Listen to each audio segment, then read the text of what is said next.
അതായത് 5 മണി കഴിഞ്ഞാൽ കാട്ടിൻ്റെ ഉള്ളിൽ ഇരുട്ടാവും. അതിനുശേഷം പിന്നെ പകൽ സമയത്ത് ജീവികളൊന്നും ഇറങ്ങുകയില്ല.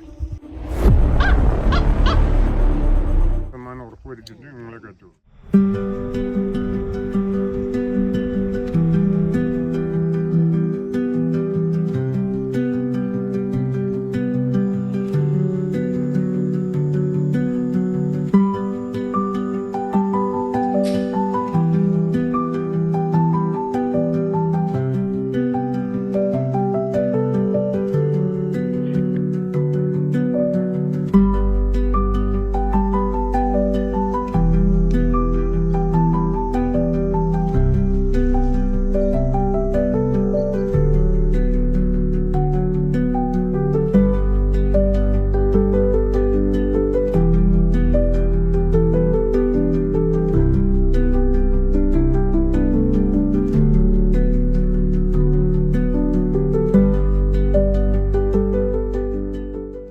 എൻ്റെ പേര് ആൻ്റണി. ഞാനിവിടെ 12 വർഷം. അപ്പം ഞാൻ നിങ്ങളെ പരിചയപ്പെടുത്താൻ പോകുന്നത് പൈതൽ മലയുടെ ചരിത്രമാണ്. അതായത് ഈ കോടമഞ്ഞിൻ്റെ കൂടാരത്തിലേക്ക് കുളിർകാറ്റിൻ്റെ അകമ്പടിയോടുകൂടി കളകളാരമ്പഴക്ക് തൂകുന്ന തേൻ അരുവികളിൽ കുളിച്ചുലസിക്കുന്ന പക്ഷിമൃഗാദികളെയും ആഗോളം കൊണ്ട് ആസ്വദിക്കാൻ വിനോദസഞ്ചാരികളുടെ പരദേശിയായ പൈതൽ മലയിലേക്ക് കടന്നു വന്ന നിങ്ങളെ ഓരോരുത്തരെയും ഞാൻ ആദ്യം തന്നെ എൻ്റെ ഹൃദയത്തിൻ്റെ ഭാഷയിൽ ഫോറസ്റ്റ് ഡിപ്പാർട്ട്മെൻറ്റിന് വേണ്ടി, അതായത് ടൂറിസം ഡിപ്പാർട്ട്മെൻറ്റിന് വേണ്ടി ആദ്യം തന്നെ സ്വാഗതം ചെയ്യുകയാണ്.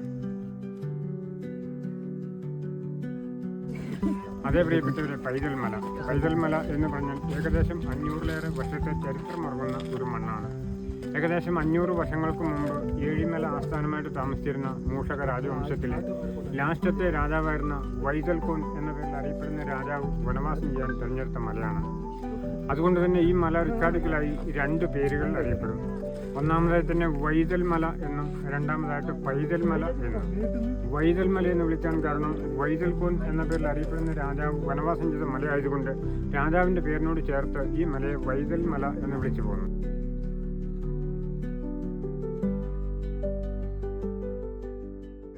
പിൽക്കാലത്ത് നമ്മളുടെ ഈ മലയോട് ചേർന്ന് ഇതിൻ്റെ കിഴക്ക് വടക്ക് അതിർത്തിയിൽ പങ്കിടുന്ന കർണാടക സ്റ്റേറ്റ് കുടക് ഡിസ്ട്രിക്റ്റിൻ്റെ കൂർഗ് മലനിരകളാണ്. ഈ കൂർഗ് മലനിരകൾ എന്ന് പറയുമ്പം സമുദ്രനിരപ്പിൽ നിന്നും 5000 അടി 6000 അടിക്ക് ഉയരമുള്ള വലിയ മലനിരകളാണ്. അപ്പോൾ ആ വലിയ മലനിരകളോട് ചേർന്ന് കിടക്കുന്ന ഒരു കൊച്ചു മലയാണ് നമ്മളുടെ മല.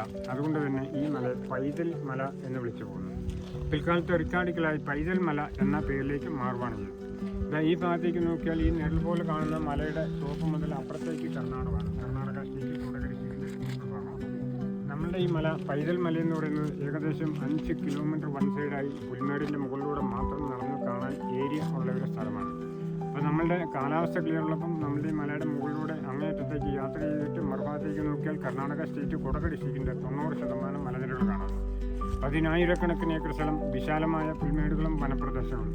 അവരുടെ പ്രധാന ടൂറിസ്റ്റ് കേന്ദ്രങ്ങളായ തലക്കാവേരി മുതൽ തടിയന്തമോൾ, ഏഴിമടക്കൻ, മഞ്ഞുമല, കത്തിപ്പാണം തുടങ്ങിയുള്ള എല്ലാ മലനിരകളും. ഈ ഭാഗത്തേക്ക് നോക്കിയാൽ ഇത് കണ്ണൂരിൻ്റെ ഭാഗമാണ്. കാലാവസ്ഥ ക്ലിയറുള്ള സമയത്താണെങ്കിൽ നമുക്ക് തലശ്ശേരി മുതൽ കാസർഗോഡ് വരെയുള്ള കടലിൻ്റെ ഭാഗങ്ങൾ കാണാം.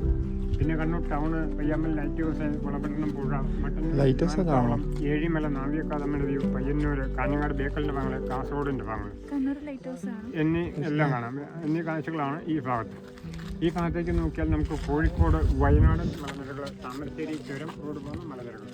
അപ്പോൾ ചുരുക്കി പറഞ്ഞാൽ സമുദ്രനിരപ്പിൽ നിന്ന് 4500 അടി ഉയരമുള്ള ഈ കൊച്ചു മലയുടെ മുകളിൽ വന്നാൽ കേരളത്തിലെ 4 ജില്ലകളുടെ ഭാഗങ്ങൾ, അറബിക്കടൽ, കർണാടകം തുടങ്ങിയ എല്ലാ കാഴ്ചകളുമാണ് നമുക്ക് കാണാൻ സാധിക്കുന്നത്. 1998 മണൽ സിമന്റ് കമ്പിയും മീറ്റും ചുമന്നു കൊണ്ടുവന്നിട്ട് നമ്മൾ ഈ കൺസ്ട്രക്ഷൻ്റെ പണി പൂർത്തിയാക്കി. 2014 വരെ 5 പൈസ പോലും ടിക്കറ്റില്ലാതെ എല്ലാവരും ഫ്രീ ആയിട്ട് കഴിക്കും. 2014 ആയപ്പോഴത്തേക്ക് സംഭവിച്ചു പോയത്, കുറച്ച് മുതിർന്ന ആൾക്കാർ വന്നാൽ അഥവാ ലോക്കലിലുള്ളവർ വന്നാൽ കുറച്ച് ലിക്കറൊക്കെ ആയിട്ട് വന്നു കഴിഞ്ഞാൽ ഒരു വശം വെള്ളമടി, ചീട്ടുകളെ കിളിക്കപ്പെട്ട കഞ്ഞി വെക്കുന്നു, കറി വെക്കുന്നു, പുല്ലുണങ്ങുമ്പോൾ അതിന് തീരുന്നു. ആൾക്കാർ ദിവസങ്ങളോളം ഇവിടെ തങ്ങിക്കൊണ്ട് ഇതിൻ്റെയൊക്കെ ഒരു കമ്പിയുടെ കഷ്ണം, ഫില്ലറിൻ്റെ കഷ്ണമില്ലാതെ മൊത്തം അടിച്ചു നിർത്തി കളഞ്ഞു. ഈ 25 കട്ടി കരിങ്കല്ല് സിമെൻറ്റ് ഉപയോഗിച്ച് പണിതിരിക്കുന്ന സിംഗിൾ റൂമിൻ്റെ 50% ഭിത്തി തകർത്ത് കളഞ്ഞു. അങ്ങേറ്റത്തിൽ രാജാവ് വനവാസം ചെയ്ത ബിൽഡിംഗ് 99% തകർത്ത് കളഞ്ഞു. അത് അടിച്ച് പൊട്ടിച്ചിട്ട് കഴിഞ്ഞിട്ട് അതിൻ്റെ അകത്തേക്കിട്ട് അത് മൂടിക്കളഞ്ഞു. ഇന്ന് ഈ പുല്ല് കാണുന്നതിന് പകരം കംപ്ലീറ്റ് പ്ലാസ്റ്റിക്കും കുപ്പിശല്യമായിട്ട് മാറി. അന്നുണ്ടായിരുന്ന ഏറ്റവും വലിയൊരു പരാജയമൊന്നും വരുന്നില്ല. അന്ന് ലേഡീസിന് വരുന്നില്ല, കുട്ടികൾക്ക് വരുന്നില്ല, ഫാമിലിക്ക് വരുന്നില്ല എന്ന് പറഞ്ഞാൽ ഈ മലയുടെ മുകൾ ഭാഗം കംപ്ലീറ്റ് സാമൂഹ്യ വിരുദ്ധയുടെ അഴിഞ്ഞാട്ട കേന്ദ്രമായിട്ട് മാറി. ഈ സമയത്താണ് നമ്മുടെ മേലുദ്യോഗസ്ഥർ ഇവിടെ വന്നു കണ്ടു കഴിഞ്ഞപ്പോൾ അവരുടെ അടുത്തൊരു തീരുമാനം, ഒന്നെങ്കിൽ വനത്തിൻ്റെ ഉള്ളിലേക്കുള്ള ടൂറിസം പൂർണ്ണമായിട്ട് നിരോധിക്കുക, അതല്ലെങ്കിൽ ടിക്കറ്റ് വെച്ച് വരുന്ന ആൾക്കാരെ ഫുള്ളായിട്ട് ചെക്ക് ചെയ്ത് അവരുടെ ഈ ബീഡി, സിഗരറ്റ്, ലൈറ്റർ, തീപ്പെട്ടി, മധു, ഹാൻസ്, ലിക്കർ തുടങ്ങിയ മദ്യലഹരി പദാർത്ഥങ്ങളുണ്ടെങ്കിൽ എല്ലാം മേടിച്ച് പുറത്ത് വെച്ചിട്ട്, പ്ലാസ്റ്റിക് കവറിലുള്ള ₹1 മിഠായി ആണെങ്കിൽ അത് മുതൽ സ്നാക്സ് ഐറ്റംസുള്ള ഹോട്ടൽ ഭക്ഷണങ്ങളൊക്കെ മേടിച്ച് പുറത്ത് വെച്ചിട്ട്, നിരുപാധികം ആർക്കെങ്കിലും പോരാൻ താല്പര്യം ഉണ്ടെങ്കിൽ അവരെ വിട്ടേക്കാൻ പറ്റും എന്ന് പറയുമ്പോൾ മറ്റൊരു ഓപ്ഷൻ ഉണ്ട്. നമുക്ക് ഇഷ്ടമുള്ള ഭക്ഷണം കൊണ്ടുവരാം, ഇഷ്ടമുള്ളിടത്തോളം കൊണ്ടുവരാം. ഒന്നെങ്കിൽ പാത്രത്തിലോ ഇലയിലോ പേപ്പറിലോ തുണിസഞ്ചിയിലോ ബാഗിലോ വേണമെന്ന് മാത്രം. അപ്പം നമ്മളുടെ ഇവിടുത്തെ സന്ദർശന സമയം രാവിലെ 9 മണിയാണ് ആരംഭിക്കുന്നത്. 3 മണിയാകുമ്പോൾ എൻട്രൻസ് ക്ലോസ് ചെയ്യുന്നതായിരിക്കും. അപ്പോൾ ഈ സമയത്തിനുള്ളിൽ പൈതൽ മലയിലേക്ക് കടന്നു വരുന്നവർ മടങ്ങി 5 മണിക്ക് മുമ്പായിട്ട് നിങ്ങളെടുത്തിരിക്കുന്ന ടിക്കറ്റ് കൗണ്ടറിൽ കാണിച്ച് മടങ്ങി പോയതായിട്ട് ബോധ്യപ്പെടുത്തി നിങ്ങൾ കടന്നു പോകേണ്ടതാണ്. ഇനിയും പൈതൽ മലയിലേക്ക് കടന്നു വരാൻ ആഗ്രഹിക്കുന്നവരുടെ ശ്രദ്ധയിലേക്ക്, നിങ്ങൾ പൈതൽ മലയിലേക്ക് വരാൻ ആഗ്രഹിക്കുന്നെങ്കിൽ ഫസ്റ്റ് എൻട്രൻസ് വഴി, അതായത് ഈ റൂട്ടിലാണോ വരാൻ ആഗ്രഹിക്കുന്നെങ്കിൽ ആദ്യം കുടിയാമല എന്ന് സെർച്ച് ചെയ്യാം.